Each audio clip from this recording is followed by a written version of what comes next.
এপারে ভারত, ওপারে বাংলাদেশ, মাঝে নোম্যান্স ল্যান্ড। সেই জিরো পয়েন্টে দাঁড়িয়ে ঝাঁকে ঝাঁকে মানুষ।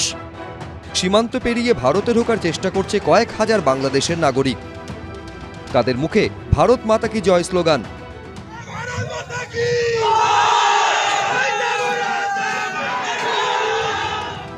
জলপাইগুড়ির বেরুবাড়ির পর এবার কোচবিহারের শীতলকুচি, আবার সেই এক ছবি। সীমান্তে ওপারে হাজার হাজার মানুষের ভিড়। শীতলকুচির পাঠানটুলির ওপারে বাংলাদেশের লালমনিরহাটের গোতামারি গ্রাম। দুই দেশের মাঝখান দিয়ে বয়ে গিয়েছে খড়প নদী। শুক্রবার সকালে গিয়ে দেখা যায় জিরো পয়েন্টে সেই নদীর পাড়ে দাঁড়িয়ে অসংখ্য মানুষ। অনেকেই নেমে পড়েছেন নদীতে, এপারে ঢোকার চেষ্টা করছেন তারা।